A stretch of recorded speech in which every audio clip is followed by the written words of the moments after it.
We're making progress on increasing the places we can build housing. We're making progress on the ability to accelerate the permitting so we can build housing. And we're setting the stage for going big so that we can actually make investments we have to make if we are going to fight in a meaningful fashion the homelessness crisis. Well, that's Governor Jay Inslee right there talking about making progress on some measures to increase the amount of housing that's going to be built in our state. But how much progress will we actually see, and what impact could a new state revenue forecast have on those predictions? Plus, while we're at it, is Jay Inslee going to run for an unprecedented fourth term? We're talking about state budgets, some controversial bills on police pursuits, education funding, and a whole lot more this week with a special edition of Seattle News, Views, and Brews, your coffee break political podcast. I'm Brian Callanan. I'm a host on Seattle Channel. The views expressed here are mine, all mine. And when I say extra special, I am not kidding, because joining me is an extra special guest host this week, Jerry Cornfield of the Everett Herald. And Jerry, of course, covers what's going on at the state capitol. He's your ear in Olympia. And Jerry, I know you've been pulling a couple of all-nighters with the state legislature over the past couple of weeks here. Do you end up taking a nap during roll call, or when do you actually sleep? Oh, I sleep during the day because that's when they're in caucus. See, they do nothing when the sun is out, and we're only speaking about the state house, the state senate. They like to get things done. They're out. I think their late night was 11. Otherwise, they're 8:39 and they're home. But the house, they like their caucus and then come out around 10 or 11. Oh boy! And then do the big stuff and go home at 1 or 2. So yikes! Yeah. Okay. That's all part of the fun. Well, thank you for going into vampire mode over the past couple months here to keep things covered in Olympia here. Thanks also to our show patrons. The Seattle News, Views, and Brews sticker campaign is underway. You can get your very own decal for just $5 a month. I should also say thanks to City Grind Espresso, our background noise sponsor for the audio podcast. City Grind rocking it on the first floor of Seattle City Hall. But back on our patrons and our sticker campaign, I'm stuck on Rob this week. He sent in this photo of the sticker I just sent him with a note of thanks. Thanks to you, Rob. Join the sticker club, folks. Support the podcast. Really appreciate it. Thanks finally to Converge Media, our partner for the video version of this podcast. Check it out on Converge Wednesdays at 7 o'clock. All right, let's get going with right here, right now.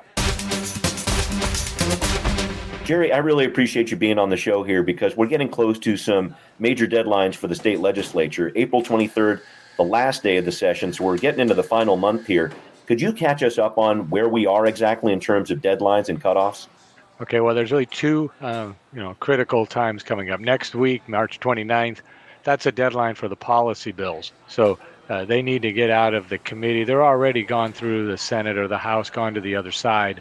But the big ones, they need to be out of a committee or they are done. So there are a few big fights to be resolved between now and the 29th. And then after that, there's deadlines for the floor. Each House and Senate needs to finally pass the bills and create that little pile of, here are the things we're going to do, folks. And where they differ, they've got to negotiate and concur. And along, just parallel that is the budgets. As we're speaking, one budget's arrived. More are coming on Thursday. And then next week, the House will unveil all its spending plans. And so while we talk about police pursuits and drug convictions, we also talk about billions of dollars going everywhere. That's right. This is that year. 2023 is the year. It's an odd numbered year, so this is when we talk about budgets. And I want to touch on that just a little bit. But there was one other headline that I wanted to touch on briefly here with you, Jerry. Jay Inslee possibly running for a fourth term. What have you been hearing about this at the state capitol? And we're, I guess, 600 days away or so here. I don't know if I can hold my breath that long. Yeah, I don't think you'll need to hold your breath that long. Historically, governors that don't run again, maybe June, July, when the bills become law, they make announcements. I don't think Governor Inslee is running for president, so we don't have to worry about that. Right. I will say, while I don't expect him to run for an unprecedented fourth term, I will say he is really engaged this session, maybe as engaged as I've seen him. The bills that he's working on it's kind of like there's a weight lifted because the climate bills that he's worked so hard on for 3 terms, most of them have passed or are getting implemented. So now he can focus on something else. And he seems to be enjoying the conversation with lawmakers. So But while I wouldn't rule it out, I'd just start watching the names: Attorney General Bob Ferguson, Commissioner Yeah, of Lands Hillary Franz. right. Clearly, they would like to be in that job. It sounds like Dow Constantine, the King County executive, perhaps not in the running for that. He seemed to think Yeah. from what I was reading, that Inslee might run again for a fourth term. Well, I mean, I would never rule it out. Yeah, He's got the energy, yeah. and he's got, I don't want to say he has widespread support. A Democrat Okay, is at this moment in time going to win the election in right. 2024.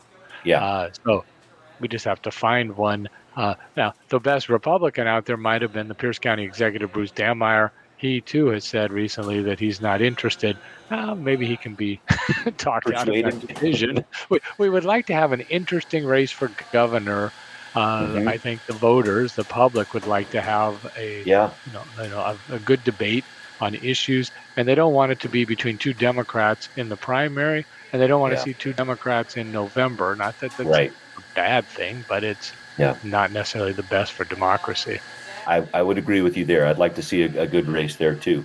Well, let me move on to another piece here with you, if I could, Jerry, and that would be the revenue forecast. And so, as I mentioned, working on the budget this year, the odd numbered year 2023. But we heard about some insight here from the state's chief economist, Steve Lurch. He's saying the state should expect to see $65.7 billion come in for the upcoming 2023 to 2025 budget cycle that starts on July 1st. That's 483 million less than the projections from November, but still 1.6 billion above where we are in the current budget here. And I'm cribbing these numbers from your article here, Jerry. So I hope I'm at least half right on what I'm saying here. I did want to mention this. So do I. I hope I'm half right. I like it. I like it. I guess in looking at these numbers, it didn't seem like this was a big change in the forecast. Do you see this having an impact on the budget process that we're in the middle of right now? Yeah, I don't think so. I mean, these numbers, if you're sitting at home with it, you're figuring, I expected to come home with an extra $100 at the end of the week, but I only came home with an extra $40. And Okay. so if if you spent all 100 in your mind and you wrote it all out, you now have to figure out where to take $60 away. I mean, that's kind of Right. what we're talking about. And then there's unfortunately, budgets have gotten more complicated as the state has gotten bigger. There's a Mm. whole huge number, hundreds of billions, really, well, hundreds of millions, and probably a couple $1 billion not even counted in there. And that's what's come from the cap and trade auctions that have started. So Yeah, for there are carbon. more Mhm. dollars to be spent that are not included in that number. Got it. And I was also looking too, Jerry, at some of the, I guess you could call them uncertainties in the financial markets right now. When you talk about the Fed possibly raising interest rates again, when you talk about some of these unstable banks that we're seeing right now in Silicon Valley, is that part of the picture here too? Yeah, I mean, Washington's economy is interesting just because you don't know. Higher interest rates may not affect you and I immediately, but they do Hmm. when people want to build homes or they want to Right. buy a car and the interest Right. rate's higher. So they say, I'm going to wait. So that doesn't affect. We've had a lot of headlines about layoffs of high tech workers, but Yeah. that hasn't seemed to dampen spending. On the other hand, inflation is still up there, and there's not a lot of new homes being built, so there's not Hmm. taxes coming in from real estate transactions. So, that's where some of those are. I think people's fears about the banking crisis, that's just an intangible. And Yeah. we went through Washington Mutual years ago, so there are Yep. folks who are going to probably, if they haven't pulled their money out, they're not putting more in right now while they wait to Sure. see. Sure, sure. I did want to ask too, when you brought up housing and the investments that the state is working on making there, there's a lot of headlines about that too. I talked with Representative Jessica Bateman not too long ago about some of the missing middle housing bills that she's been working on. Can you update us on what's happening with some of those housing pieces? Because there were some big numbers thrown around there too in terms of how many houses that Jay Inslee wanted to build for sure. Yeah, there's going to be lots of legislation passed. And when they're done this session, they will have passed the middle housing, which increases density, or at least that's the goal in some urban Hmm. areas. The transit-oriented development is going to Right. most likely get to the finish line. So you might see more compact and taller buildings near light rail stations, major bus stations. You've got permitting reforms, which are intended to get things built faster. What Hmm. I used to call granny units, what the legislature calls accessory dwelling unit or Yes, the ADUs. ADUs. Right. Hmm. Yeah, they're popular in legislation. So you're going to see more opportunities to build and create ADUs on private property. So the pieces are there.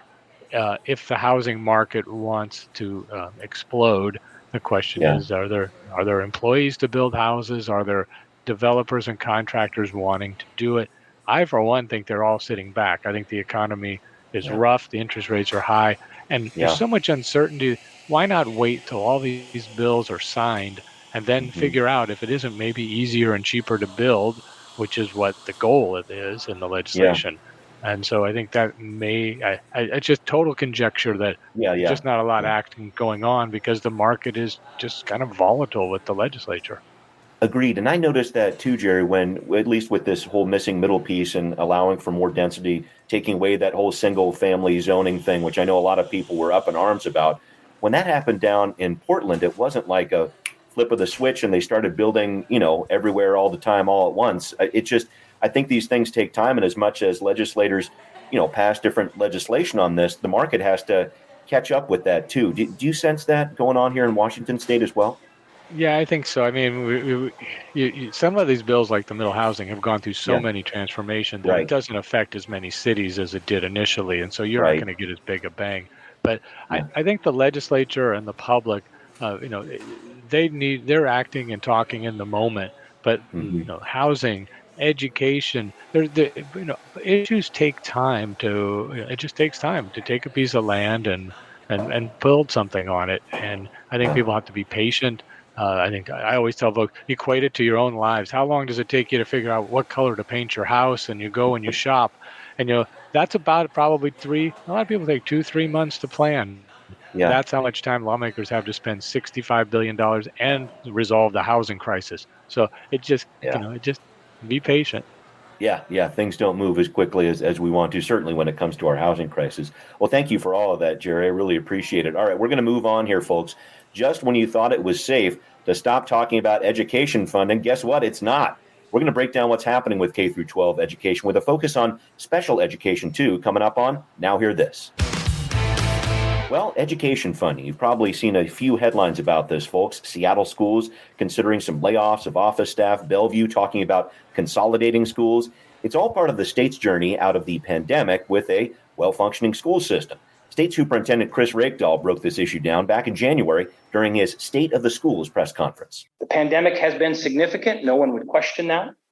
But the recovery is well underway. The supports are there. But we enter what is perhaps the most delicate phase, which is when everyone thinks things are getting better, but unfortunately, the financial systems don't underwrite our school districts. Jerry, there's been a ton of talk about education funding this session, especially with special education funding. Can you talk to us about what's been going on, some of the bills floating around out there? Yeah, I mean, I think if folks haven't followed closely, they should know that the school districts are providing education services for kids with special needs, and they don't get full compensation for those expenses from the state. And it's been an ongoing issue.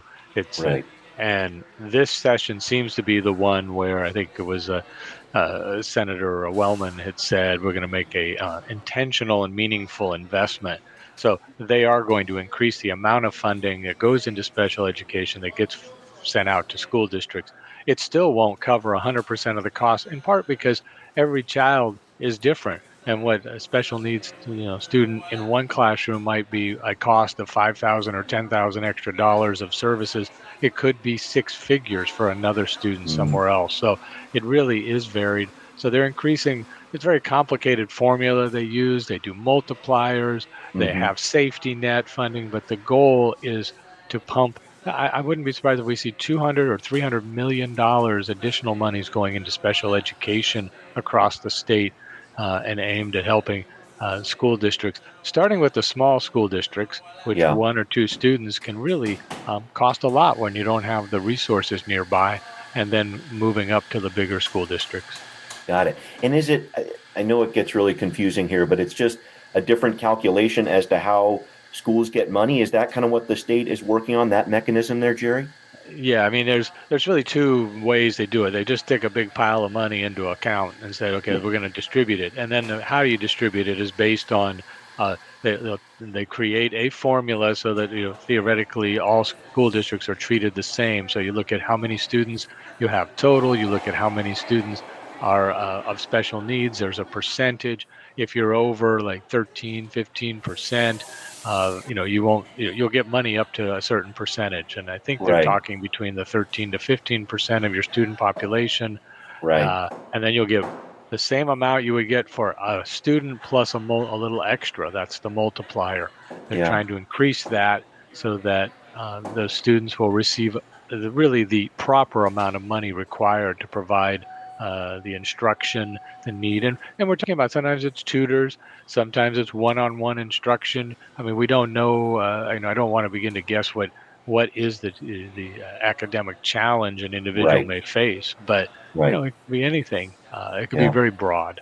Right, right. Yeah, that's quite I know that argument's been going on for many, many years here. And did you get, when I talked about the state of the schools and what Superintendent Rickdahl was saying at the beginning of the session here back in January, do you have a feel for that right now in terms of the dollars and cents of it? Because as I mentioned, Bellevue's talking about consolidating schools, Seattle, they're talking about cutting some staff or whatever. It just seems like a very tenuous time financially for a number of our school districts in our state. Perhaps because not as many students are going to public schools in the wake of the pandemic. Did you have that overarching view of how our school system is doing right now, Jerry?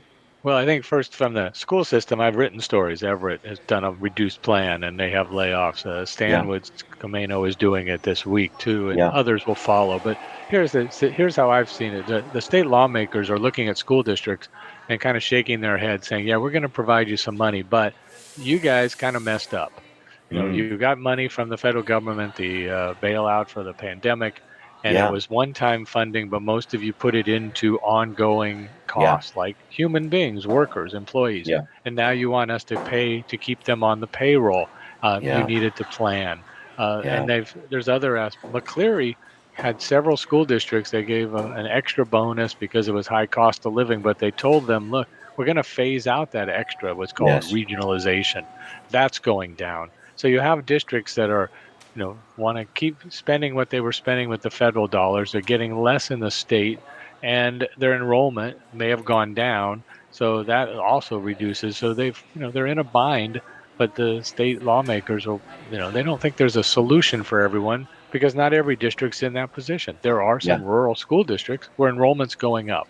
There are some who invested all their federal dollars into one-time expenses and not ongoing, so they're not hurting. Right. And so so there will be more money. I think you're going to see special education, transportation, those will get some support, and then just for the enrollment, that's going to be a difficult one. They gave a big chunk to cover decline in enrollment during the pandemic. I don't know that they can afford such a big investment this time around. Going forward. Thank you for that. I wanted to touch briefly on a couple more topics with you here, Jerry, because police pursuits. I'm not quite sure what sort of debate we were expecting out of this. I know Manka Dhingra was saying there wasn't going to be a discussion at all with this, but here we are. Can you talk to us about police pursuits? I brought this up on my podcast here last week, this whole idea of changing what's on the books now, this probable cause standard to the reasonable suspicion standard. Where are we with this bill? Well, we're just watching the House right now.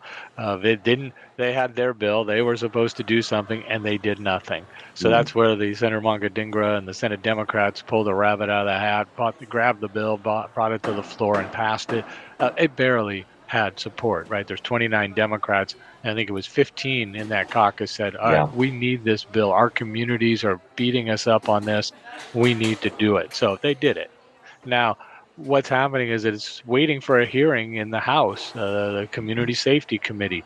And I talked to the chair just yesterday. It's possible that he'll just, Representative Roger Goodman on Tuesday, the 29th, is likely he'll just vote it out of committee. He said it doesn't need a hearing because we've already talked about this ad nauseum. So I'm looking to see it be voted out on the 28th or the 29th, sent to the House Rules Committee, and then, then that's where it was last time. We'll just see if they're ready. I think they're ready. The governor wants a bill. Senate Democrats have sent it. They know there's enough Republicans that they'll bite their tongue, but they pinch will their vote nose a for little it. bit and do it. Yeah, Yeah, I right. mean, what the Senate did. You want some inside, the in the weeds kind of stuff. The Sure. Senate. So the House had a bill. The Senate took it and they redid the title, which is a Mm, nuance for most of us until you read it. And in the title, they basically specify here's when you can do a pursuit. So Republicans want to do pursuits after for auto theft. They hmm. aren't going to be able to do it with this law. They're Right. not going to be happy. Yeah. But Yeah. I think there's 28, 29, 30 Democrats that will vote for it, and then they'll go get 20 Republicans, and you have 50 votes in the House. And if Yep. they don't make any changes, they approve it there, it'll go to the governor's desk. Wow. Will it happen before April 22nd? I don't know. I mean, it's one of those bills where you pass it, you Yeah. sit there, you look at it in the House, and you wait in case you need to negotiate something else with the Senate. Okay. And it's definitely one of those, I think, end of session bargains to help send everybody home. Got it. Wow, that's going to be interesting. Yeah, I know. I was talking with Senator Jamie Peterson a while ago. Very proud of the fact that they haven't had a special session for some time now, and I guess that's what happens when Democrats have such large majorities there. But I'll be really interested to see what happens with that one too, Jerry. Can I squeeze in one last topic here with regards to nurses and hospital staffing? I didn't really see how this was going to turn into a major legislative issue this year, but could you update us on this, kind of what the state's talking about with nurses and hospital staffing? Last year it blew up and it failed at the end, and the bill and what nurses want is a certain ratio, an X number of patients per nurse. They want a Mm-hmm. number written into law. That Yeah. was going along, and then the House did it, but the Senate wouldn't. This year, all the sides came together and said, all right, we're not going to put numbers per nurse. What we're going to do is we're going to create some really strong language that says hospitals, your administrators got to sit down with your nurses and your staff, create a staffing plan, and in that plan, if you want to put numbers, great, Mm-hmm. you go for it. And then once you get that plan written, you send it to the state and we'll enforce it. So Okay. it gives the hospitals local control. The bill's been negotiated. The Senate passed it at a hearing. The sponsor, Senator June Robinson, jokingly asked the House, saying, look, it's all agreed to. Please don't change a word. It's going to be voted out of committee on Tuesday, the 21st. And Yeah. I think it's headed to the governor's desk as is. So they'll resolve it. It won't improve staffing levels right away. It should change the conversation in the big hospitals between the administrators and the nurses. They've been, I don't want to say at war with each other No, since there's the been a pandemic, battle. but it's been tough. Right? Yeah. There's been the walkouts, there's been strikes, Yep. there's been, so it's tense, but there is going to be that now. And one last thing I'll throw in there on this. Yeah. It's one piece of what's been a very aggressive effort by legislature to deal with nurses. There's another bill to allow out-of-state nurses Right. to come in and work faster, the compact. Compact. Yes. And there's some other changes that are being planned, nurse education, and so forth. So there is it's not just a single bill. They're trying to put them all together and say, look, you get a little here, you get a little there, and we Yeah. get these staffing plans, we make them tougher, we should be able to improve the situation. Got And I it. should add that there's also some strong language on rest and meal breaks, which got added in because nurses often just keep moving along and they don't get to rest and they don't get their Yeah. regular meal breaks. So now there's strong Yeah. language to ensure they do. Certainly a spotlight on that during the pandemic and as we emerge from it too. Jerry, just in starting to wrap up here, is any of those bills like the state dinosaur, the state cactus? What do we got? What do we got under the carpet here? Anything brewing here that we'll see at the end of the session? I think we will get an official state dinosaur. There are Awesome. 3 license plate bills, special license plate bills still in the mix. I think one Okay. is for Mount St. Helens, one for pickleball, and one, if I believe, is for the LeMay Classic Car Museum in Tacoma. I love it. So Yeah. I don't think all 3 go, but we'll have some floor conversations about what to put on our cars. I can't wait. All right. Well, Jerry, just to finally wrap this thing up here, finish this sentence for me. My favorite part of covering the state legislature is Sine die and before dinner. end of the session. I see where you're going here. He can't wait for April 23rd. I can't either. Jerry, a real pleasure to have you. Thanks for being on the show. Oh, thank you for inviting me. Good deal. All right, everybody. Thanks, everybody, for joining in with us here. Thank you, Jerry. Thanks to everyone listening to Seattle News, Views, and Brews, where you can always find out what's brewing in local politics. This podcast is on Apple, Spotify, wherever you like to listen. Please do find Seattle News, Views, and Brews on Patreon and show your support there, too. Thanks for watching on Converge Media as well. We'll see you next time. Seattle News, Views, and Brews is an independent production of Callanan Media Services. Copyright 2023.